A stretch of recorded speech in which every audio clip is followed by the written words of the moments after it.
Have a wonderful night. Thank you again for coming.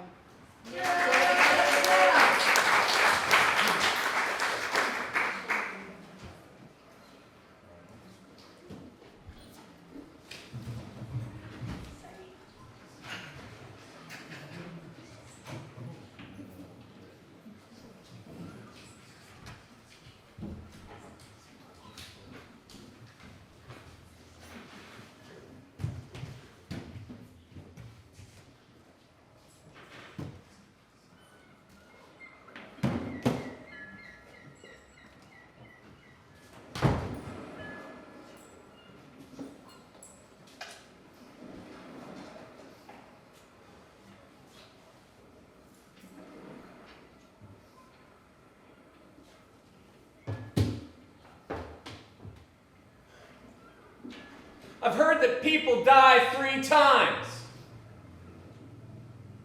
The first is when your body ceases to function. The second is when your body is put in the grave. The third is that moment, sometime in the future, when your name is spoken for the last time. Mom! Mom! You might be about to die for the last time. I know you can hear me. Look, I got married, and we're planning on having children. And I can either share your memories with them or not. I'm here to decide if I want to do that or not. I'm thinking not. Because my memories of you aren't all that good. And it might be best to tell them that Grandma died a long time ago. And leave it at that. A brick is just a brick, that's all it is and nothing more. But you can tell a lot about a man by what he uses his brick for. No, it's not clang clang, Mom, it's music. Jeez, you still gonna do that? You could build a wall, or you could build a bridge. Of course I remember. Then you give up this clang clang. You are wasting your life with this clang clang. Always the bang bang, mid the clang clang. You can build a barbecue or a place to put your fridge. You know what else I remember? That name you used to give dinner so much of the time. What's for dinner, Mom? Fend. Fend for yourself. I can make cereal or a sandwich. I got used to fending. Build a moat around your castle, keep out people you don't need. Build a jail around somebody, keep a man from being free. Or how about that family vacation to Hawaii, remember that? A week of fun and sun at the beach. And we met that nice gardener who took care of the motel grounds. He was funny and had kind eyes. And he wanted to hang out with me. He was like, what? 29, 28, I was about 14. And you said, yeah, go ahead, have fun. I'm surprised you didn't see it. After all those Phil Donahue shows you used to watch, where he warned you about everything from drugs in our schools to how rock music was ruining the children. And you'd get paranoid and lecture me after every episode. After watching Phil Donahue confront all sorts of despicable people on his show, you would think you'd have your pedophile gardener antenna up.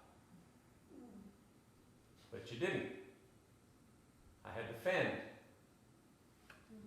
You fend enough, you find out what you made of. A brick is just a brick, that's all it is and nothing more. But you can tell a lot about a man by what he uses his brick for. The Egyptians built the pyramids, the Chinese built the wall.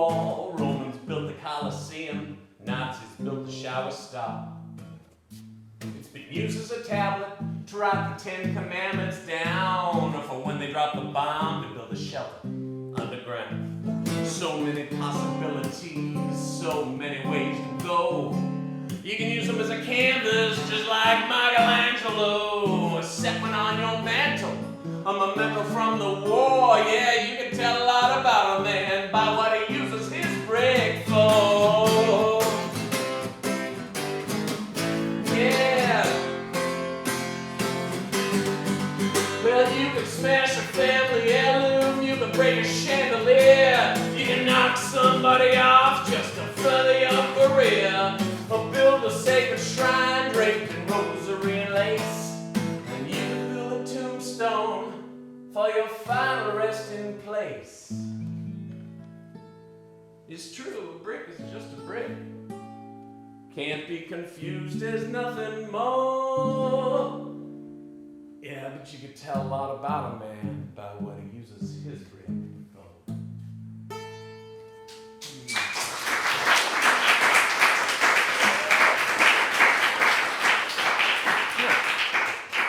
No, I'm not in construction. It's a metaphor. Really? Well, I never told you about the garter because that's not what we did. We didn't talk about uncomfortable things at home. No, we didn't. Not if they were serious. Especially not the elephant in the room. You. Drunk. Daily. You see, we can't even talk about it now. And you're dead. This was a bad idea. I think I should go. Thanks, though.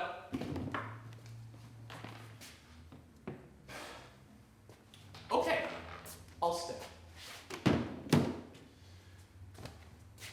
But for your name to live on, I'm going to have to share memories of you with my children. And so I think that's a problem.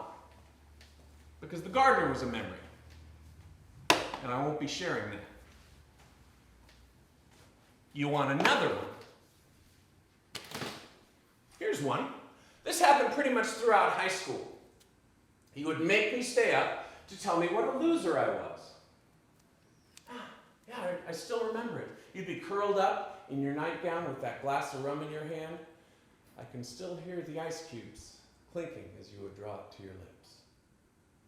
And you would say, "Sit down! What are you going to do with your life? You're a loser. You'll always be a loser. You're nothing. You'll never be anything. Nichts!" Well, it might have been a little too much Colonel Clink in the mix, okay. But you get my drift. After you're done with me, you start in on my friends. Well, maybe it was the alcohol talking, but it was coming out of your mouth. Damn right I stood up for them. They were the ones who I turned to for guidance. They were the ones who told me I was okay.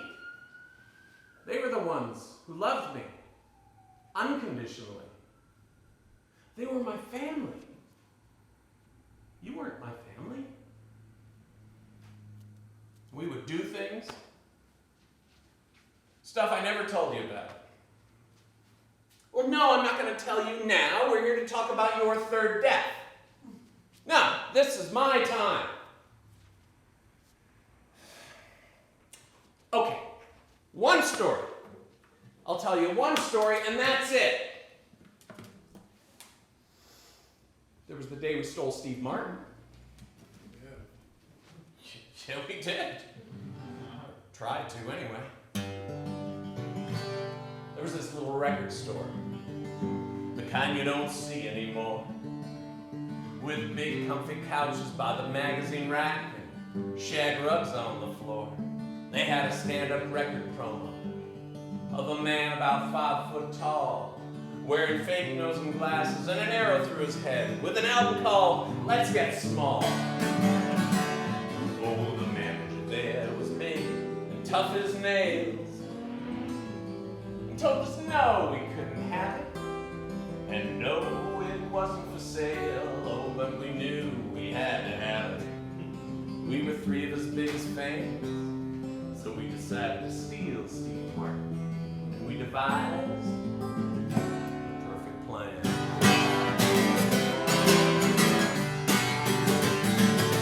See, Pete was gonna be the decoy, and I was gonna do the deed. Fred would drive the getaway truck in the new Ford his dad bought last week. We drove up that next afternoon, singing the Mission Impossible theme, trying hard to hide our fears so the other two wouldn't see. Well, Pete went in first and led the manager to the back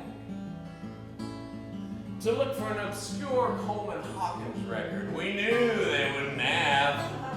And me and Fred sat quietly waiting, and each breath weighed a ton, because we were going to steal Steve Martin, and the moment of truth had finally come.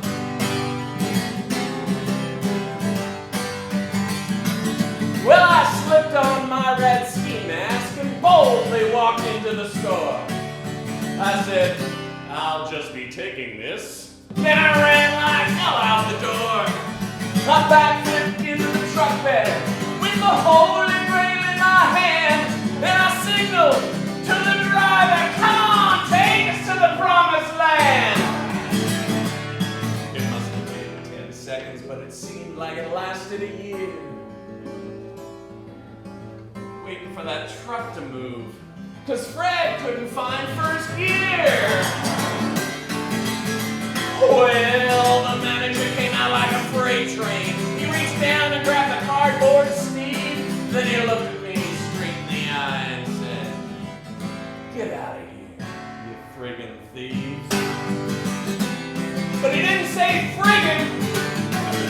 Well, the truck finally got in gear, but we took off like a shot.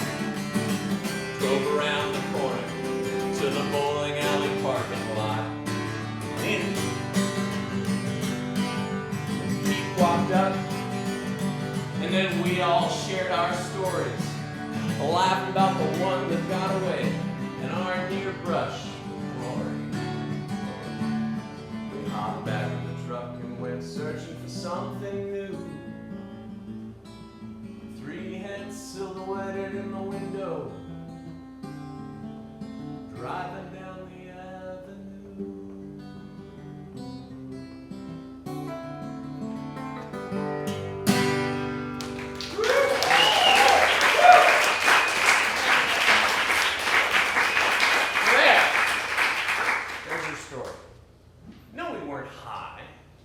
And it's not the pot, it's just pot. You know, things really went downhill, I think, when you stopped letting my friends come by to visit. At least you tried when there were people around.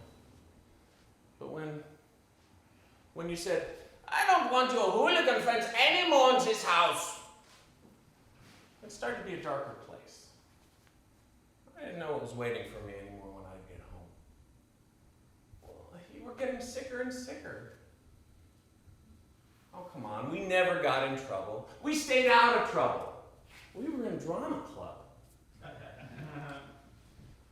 No, you never bailed me out of jail.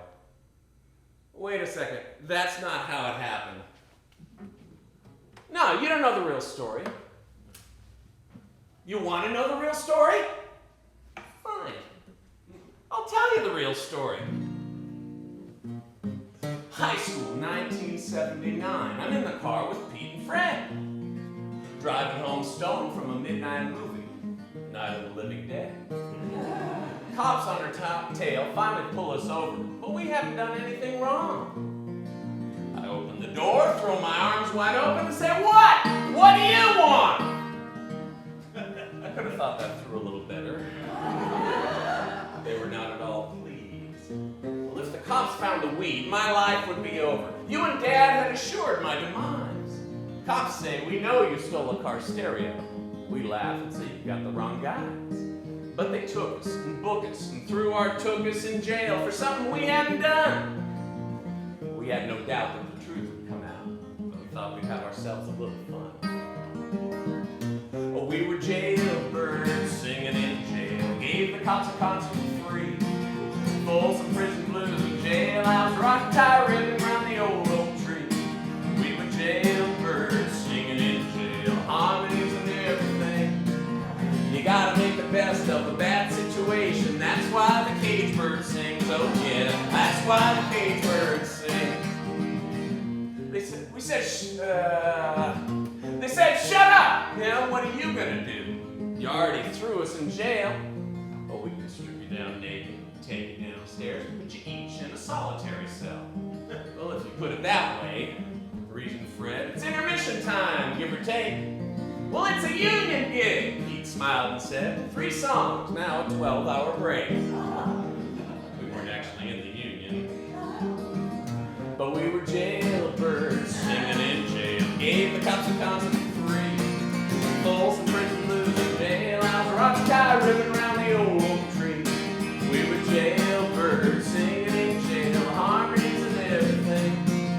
You gotta make the best of a bad situation. That's why the cage bird sings. Oh yeah, that's why the cage bird sings. Well, I'm still so afraid about getting caught with the weed, I forget what we're in there for. It went on, and it stopped being fun, because by then we weren't stoned anymore.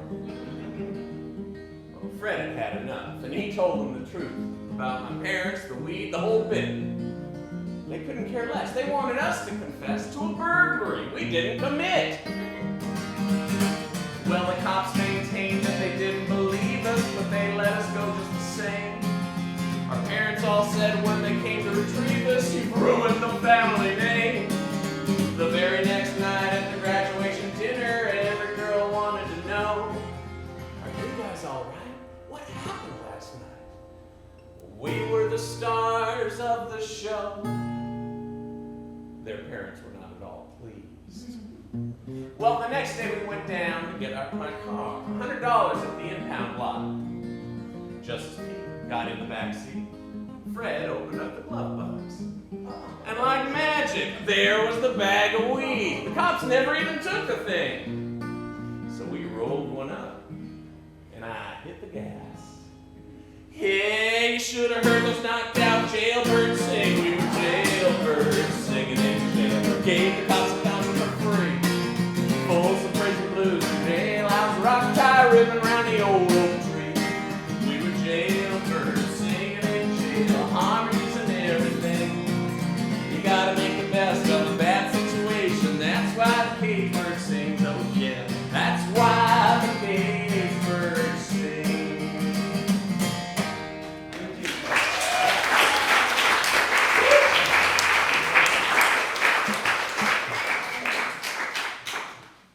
Well, I was stoned some of the time. Maybe most of the time. All right, most of the time. There, that's something you taught me.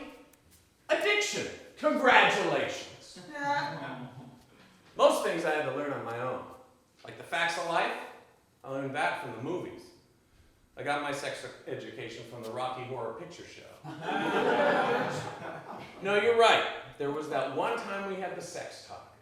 I'll never forget it. It was classic. I was 16. Oh, it was the middle of the week on a school night, 1 a.m., and you came stumbling in drunk into my bedroom, and you sat down on the bed. Billy! Billy! And I was out. What? Huh? What's the matter? Who died? And you said, and I'll never forget it, have you ever had a hard-on? What was I supposed to say to that? I said, what? This is serious. Have you ever had a hard-on? I was 16. I was a walking hard-on. I was a life support system for my hard-on.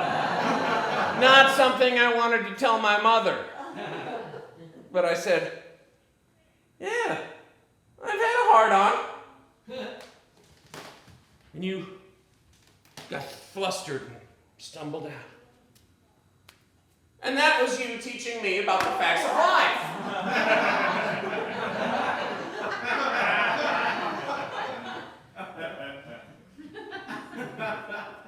learn by doing. And I made a lot of mistakes. Well, let's just say I got into some messed up situations and leave it at that. You don't want to know. It's embarrassing, okay? Fine. You want to know? You're gonna know. But I warn you, once you hear this, it cannot be unseen. So don't judge me, Judgy McJudge. Years ago, I met a girl, a fair, beguiling beauty. She asked me would I stay with her. I humbly did my duty. For days my heart was filled with bliss. I was floating on a breeze, till I noticed something was amiss. Way down in my dungarees. She gave me the crabs. She gave me the crabs. Well, I didn't believe it would happen to me, but I got 'em bad. She gave me the crabs. You happy, Mom? Did you call it crabs? She didn't keep a carpet clean, if you know what I mean. And now I have the crabs. They itch so bad I couldn't cope.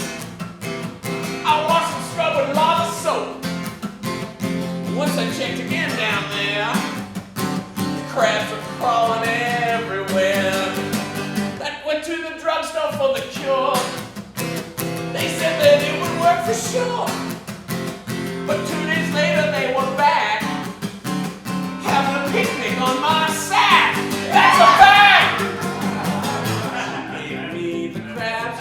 That's not Mom. She gave me the crabs. Well, they're the parting gift from a one-night stand. They bite and chew and pinch and grab. She gave me the crabs. Itchy, creepy, crawling crabs. I tried to burn them with a match, and then another batch would hatch. And I still had the crabs. Well, I called my friend Larry. He said that he had been there before. He asked me, did I try the crab removal spray from the store? I said, sure. And you sprayed? Yes, I did. And they stayed? Yes, they did. Well, the answer to your problem is raid. Raid for killing crabs. Raid is the king. Just don't let it cut your ding-a-ling. Hey, it worked for me. Oh, one more thing. It's gonna sting. Well, I took some time to think. Then I looked under the sink. Found some Raid's hat on my bunk. I reached down to grab my junk. You heard right, Mom. I pulled and tugged and pulled some more. I pulled them far as they would go. Once the boys were out the way, I gave myself a little spray. Psst. Oh, that's not so. Hello? Ah! I quickly showered and shampooed. I put an ice pack on my pubes. Looked at my head and checked the scene. Lo and behold, my loins were clean. To my relief, not one had stayed. Raid was like a crab grenade. It did the job with just one blast. Thank God Almighty, free at last.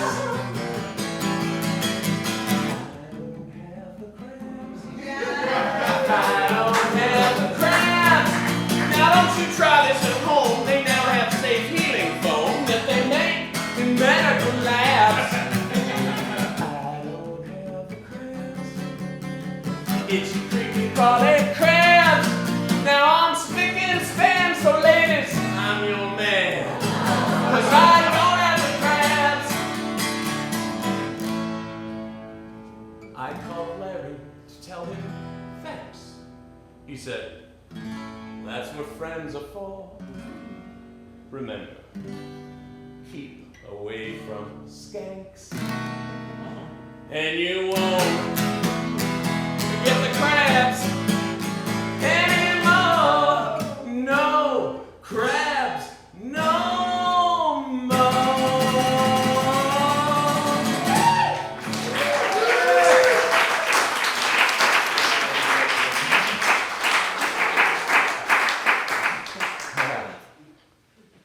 Yeah.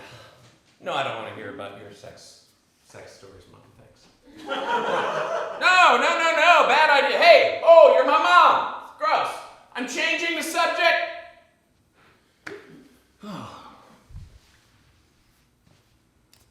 When we lived in Hamburg, with you and me and Dad and Oma and Opa, did you know that was when the Beatles were playing on the Reeperbahn?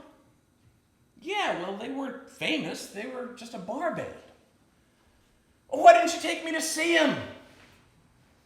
Oh, come on, I was 2. What, do they have a strict dress code? No diapers?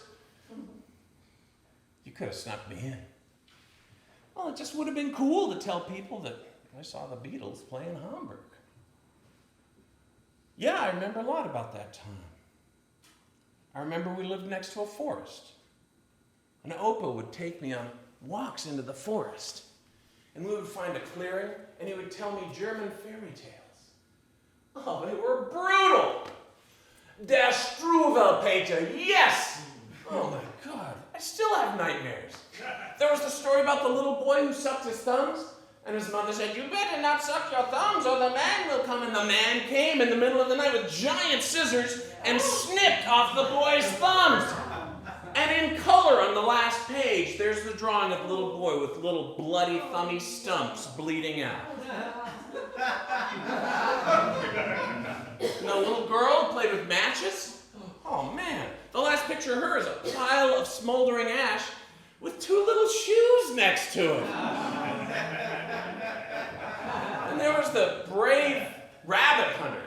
So brave all the time shooting rabbits. And he takes a nap, and the 2 rabbits, remember? The 2 rabbits come up, steal his gun, and blow him away.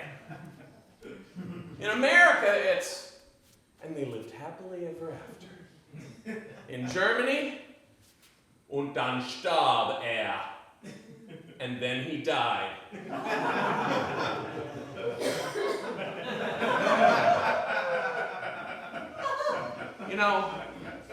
Oma was heartbroken when you died. I asked her years later, she was in her 90s, and I asked her years later how old she felt. And she said, in here and up here, I feel 18. That was the first time I really understood about aging. I kind of feel the same way now. In my heart and in my mind, I feel 18, young, vibrant. In my body, 90 years old.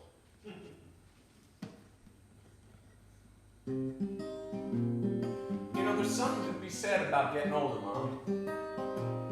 You learn things. You should try it next time.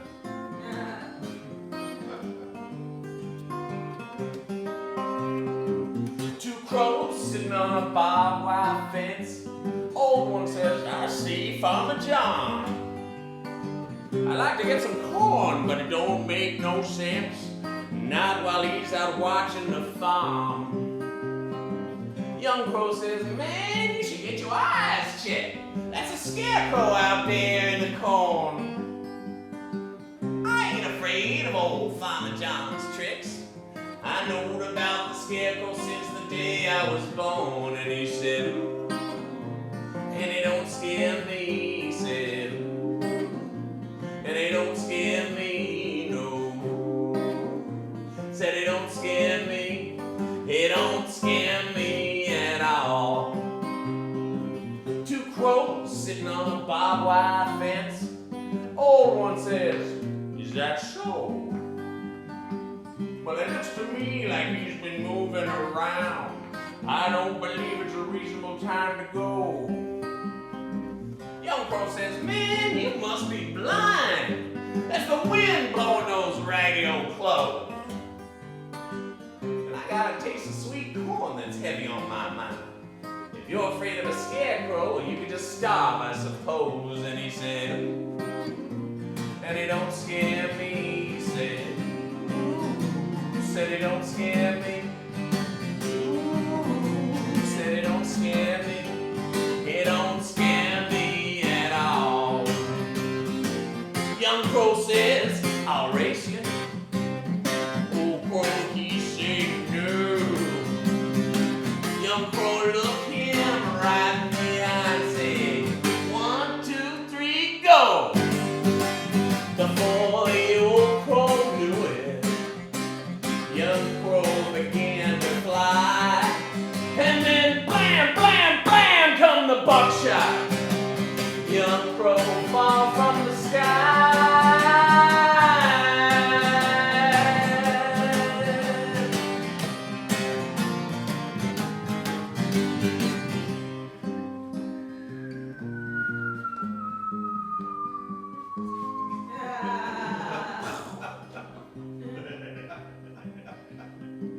One crow sitting on a barbed wire fence, watching the feathers fall. He picks at some ticks and ruffles his wings and said, guess it was the farmer after all. Old Crow, he's seen Farmer John around. Gets up each day at early morning, but he always goes inside when the sun comes down. That's when old crows get their fill of sweet, sweet corn. And he said, and it don't scare me, he said. Said it don't scare me. Said it don't scare me. It don't scare me at all.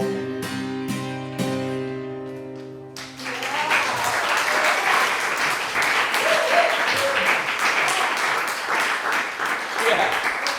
All right. Und dann starb and then he died. You can take the boy out of Germany, but you can't take the Germany out of the boy. Huh, well, good question. I guess I realized I was an addict when I moved to New Orleans. I wasn't smoking the pot when I got there. I had quit. But one night at a comedy club, I took a hit off a joint and boom! Next thing you know, I'm craving it, looking for it wherever I can find it. I lived across the street from a pot dealer, and I'd wait for him to leave, and then I'd run across the street, hop over the fence into his backyard, back where he had his hot tub, and I'd go through his ashtrays looking for roaches. I'd get a couple of fat ones and take them home and smoke them up. Yes, New Orleans does have very large cockroaches. That's true, Mom, but these were roaches from joints. I'd always leave a few in the ashtray so it wouldn't look too obvious. But after a while, I got bolder and would take more and more, and he caught on and stopped leaving roaches in his ashtrays. It was tough. I'd quit. Then, next thing you know, right back to it. Well, exactly. Drinking is fun. Getting stoned is hilarious. It takes the monotony out of the life. Exactly. Look forward to it. It was the best part of the day, especially the weekends. First thing in the morning, wake and bake. Don't lecture me, Mom. You would start drinking as soon as you woke up. You just didn't happen to wake up until the afternoon. Well, it took a long time to quit. A lifetime. 20 years, on and off again. I'd quit, think I was okay, and then at a party or something, have a beer or hit a pot. And next thing you know, I'm climbing over fences, looking through ashtrays for roaches. Well, it scared me. I did not want to fight drugs and alcohol all my life, I'll tell you. I was in New Orleans at the time. That's when I realized I had to make a decision. I could either keep partying or really get serious about songwriting. I couldn't do both. I had to pick one or the other. I could never finish a lyric when I was stoned. Well, I kept my focus on the goal. A lot of sleep, a lot of AA rooms. I had nothing. I hit bottom. I was in New Orleans too. A lot of chances to get in trouble there. It was also in New Orleans that I got into radio. I was a blues DJ in WWOZ, the sound of New Orleans. You gotta have a low voice to be on the radio. Yeah. Real low. New Orleans was great, Mom. I had some good times in New Orleans. Cockfighting was still legal in Louisiana. Back when I lived there. But it was frowned upon in polite society. It wasn't anything you ever considered attending, really. But I'm here to tell you that a cockfight saved my life. Yeah.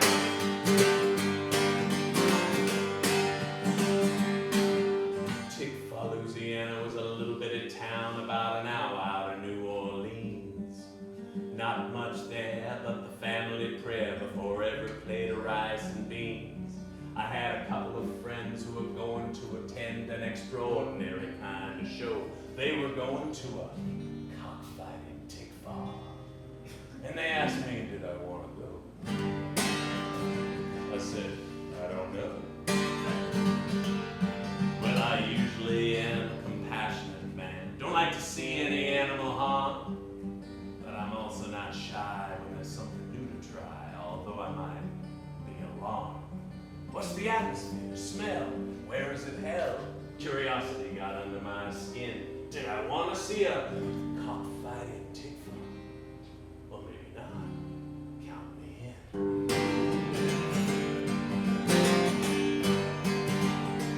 Well, 6 months before this, I'd met a young miss. All in all, things were going pretty well. If push came to shove, I'd say that we were in love. Her feelings were harder to tell.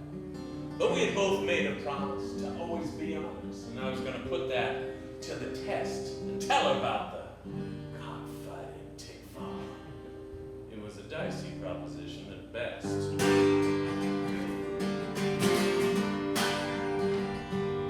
But I pulled up to her place, put a smile on my face. I was trying to keep my poise. I said, if we're not busy tonight, I thought that I might go out with some of the boys. She said, oh, where are you gonna go? A little place you don't know, an hour north of here, more or less. Are you going to a cockfighting Tickfaw? I said, well, I might be. Yes. That was a pretty good guess. She really blew her fuse. That's animal abuse. And I thought of something smart to say. Well, Ernest Hemingway writes about going to bullfights. Yeah, well, you're no Ernest Hemingway. I said, fine, let's forget it. Forget I ever said it. Argument over. You won. I'm not going to a cockfighting Tickfaw. It was too late. The damage was done.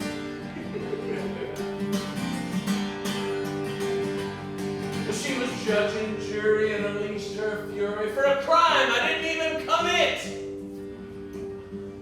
I was heartless and cruel. How could she be such a fool? I had to get out of there. Lickety-split. As I turned to flee, she threw a book at me. And take Hemingway with you too! Go to your cockfighting Tickfaw. By then, it was the only thing left to do.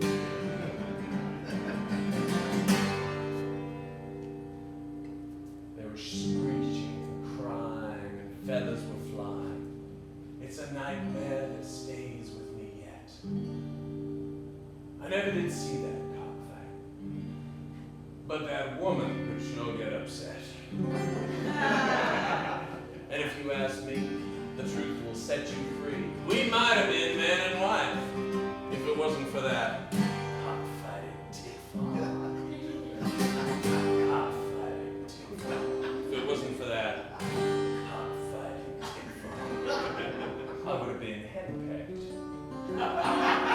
rest of my life.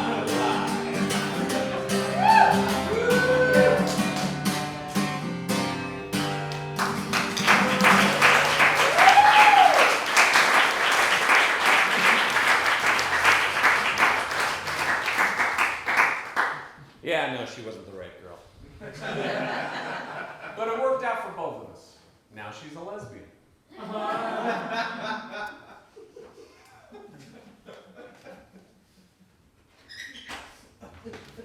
You were sober that whole last year, weren't you? Yeah, you broke through. I remember how hard it was for you. You were in such pain. Your liver and kidneys were shutting down. But still you'd manage a smile whenever I came by to visit. You changed a lot that year. Well, you became kind. You asked me questions, you engaged, you cared about how I was feeling. That was really something special. People said the same thing about me. That I became kinder after I quit. You know what I realized was that I'm able to read people's feelings more clearly when I'm straight and react to them. Just be aware of the people around me. That was a pleasant surprise to meet the real you. And then you gave me that olive branch. You gave me that piano, remember? Yeah, it was free, and it was beat up, but it was sturdy, and it was beautiful. That piano changed my life. It really did. Well, it brought someone into my life that I wouldn't have known otherwise. They say when the student is ready, the teacher will appear. I'll tell you about it.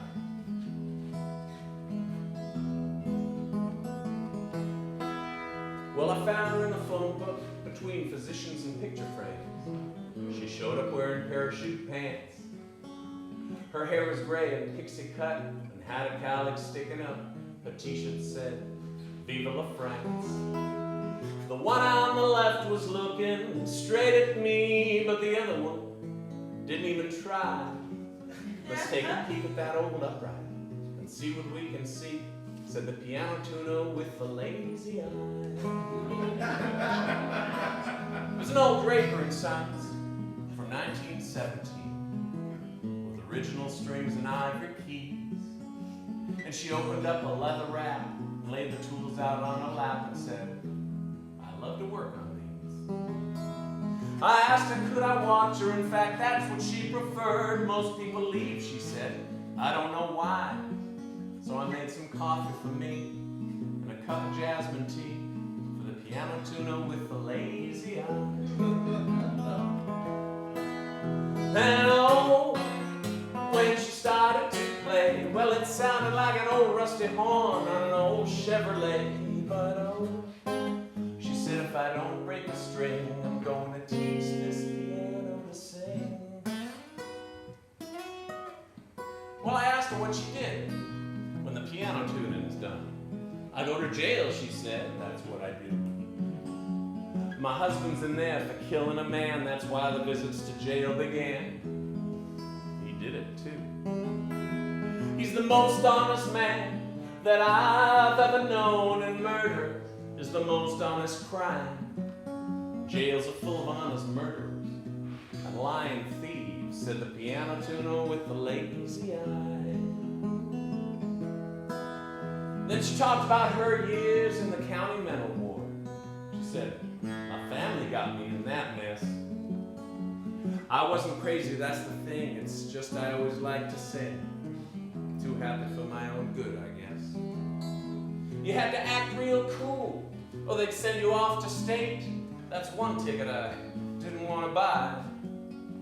They finally let me out, though I never did escape, said the piano tuner with the lazy eye. Then she told me more adventures, because they happen every day. And And she worked those tools while she taught. And she'd take another sip of tea, fix another broken key, and the strings would stretch, but they never popped. When she finished with the tuning, she looked right at me and said, "This old girl's gonna be just fine." I couldn't tell if she was talking about the piano or the piano tuner with the lazy eye.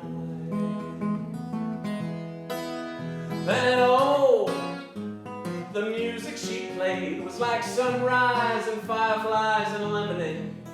And oh, with hardly doing a thing, she taught that piano to sing. Well, I paid her in cash and I waved her goodbye. I think about her now and then. She's out in the world somewhere finding pianos to repair, so they can sing again. Some people spend their lives searching for a miracle. Some let the miracles pass them by. I found mine in the yellow pages, the piano tuner with the lazy eye.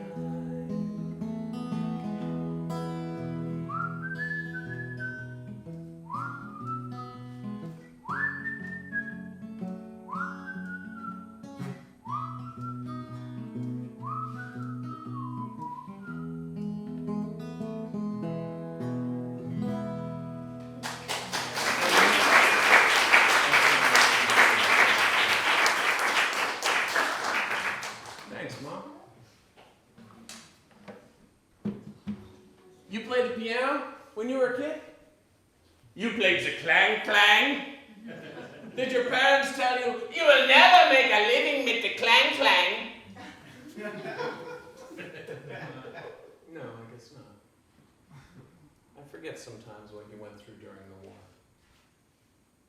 And you were just a little girl, escaping Russian soldiers, walking past piles of corpses on your way out of the village.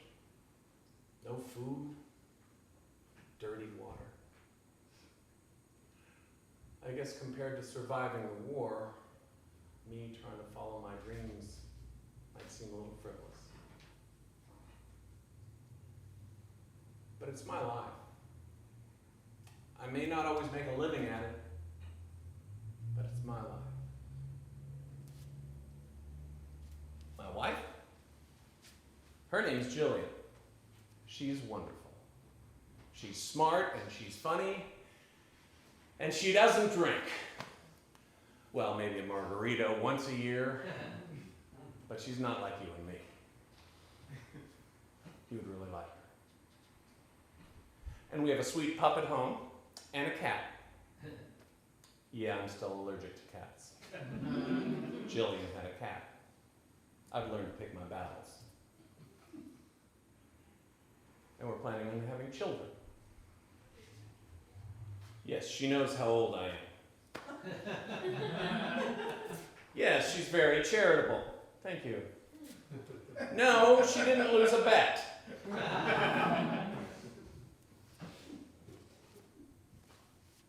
You know,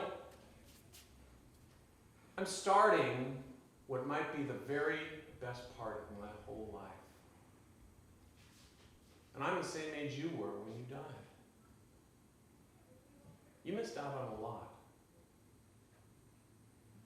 We missed out on a lot. I love you too.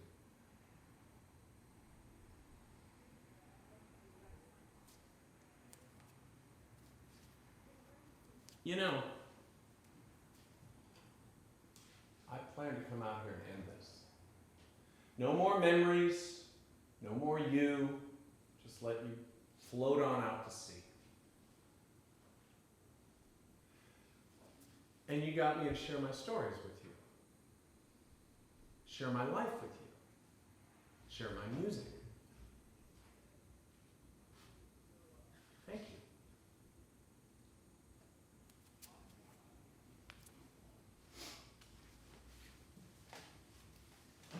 You know, Jillian wanted to name our first daughter Leonie. I didn't want to do it I fought her on it. But after today, I think I'm on board. So your name will live on. And you won't be dying your third death. I'm your blood. My children will be your blood. And they will know you, I promise. Grandma. No, we don't go sailing anymore. Dad still lives by the ocean, though. He still calls you the love of his life. Did we do what? Yeah, just like you asked. You want me to tell you that? Okay. Let me see.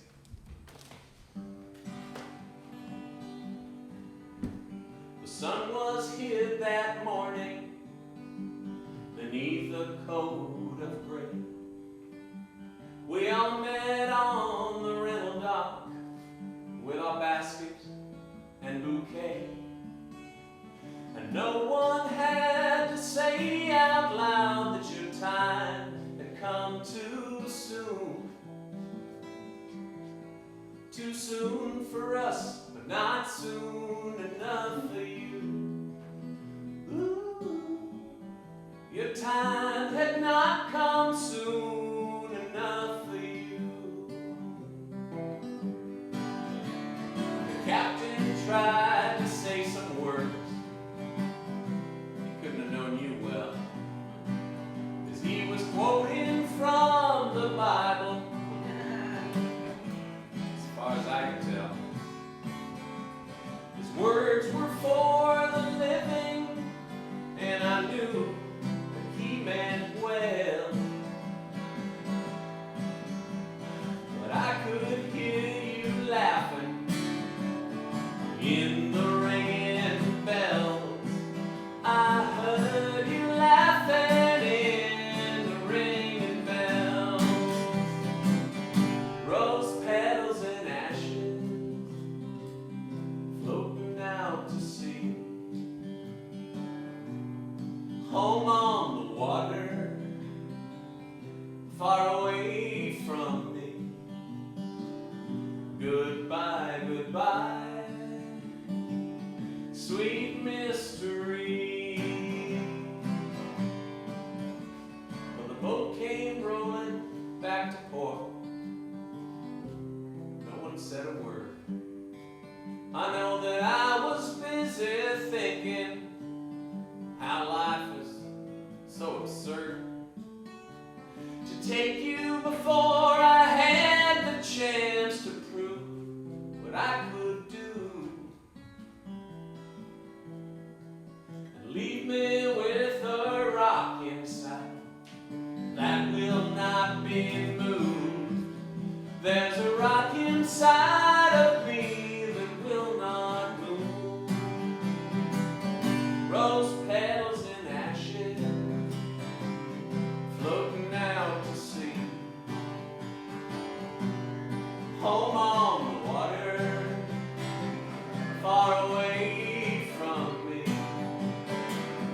Goodbye, goodbye, sweet mystery. Now every time I have the chance, I drive out to the coast. I climb down to the water's edge where the rocks stick up the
shoes off, dunk my feet in, and listen to the din of waves and gulls and buoy bells. Tell you how I've been.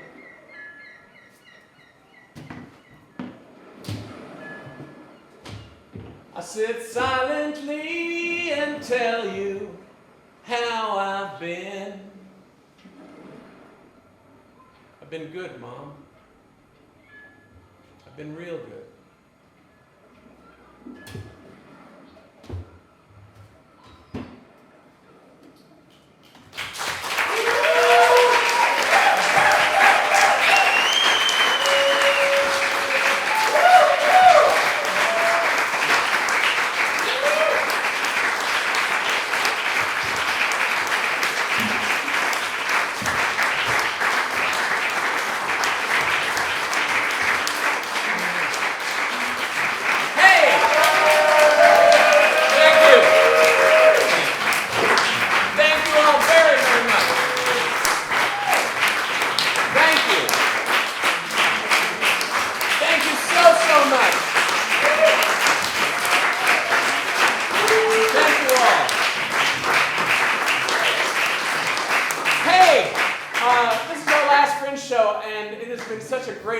Pleasure to work with some great people, and so I want to call out Colin Johnson, who did our tech throughout the run. Thank you, Colin. Tony Tinkleman, who did a lot of the box office. She's not here tonight, but she helped us out throughout. Love Tony.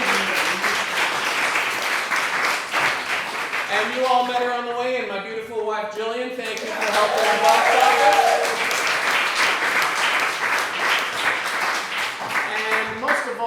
Someone without whom I could not have done any of this. She worked with me throughout the process and really brought something out of me. And please, come here, Kelly, come on. Kelly DeSarla, the director of the show.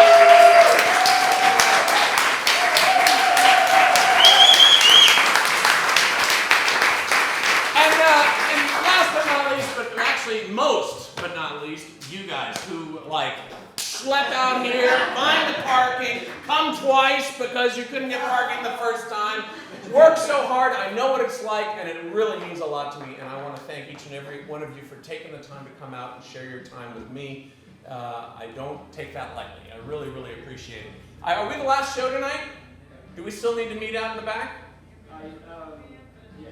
Okay, so I want to say hello to all of you. If you want to say hello to me, let's do so. Down the hall here, around the corner on Cole, there's 1051 Cole, there's a little door. We're just going to clean up, and then we'll come right out and say hey. We can take some photos and give some hugs and say hey, and you can tell if you enjoyed it or not. If you did enjoy it, please take a moment, go on the Fringe website, find the Brick page, and do a little review. Those are only helpful, and we will be saving them and using them for the future, hopefully, if you liked it. If you didn't like it, don't do that. And if you thought the songs were just everything you ever wanted in a song, I have a couple of CDs in the back with half of the songs that were in the soundtrack are on that CD. So Jillian would be happy to take $10 of your hard-earned cash for one of those CDs. Otherwise, thank you again so much for joining me. Enjoy the rest of the Fringe. Thank you.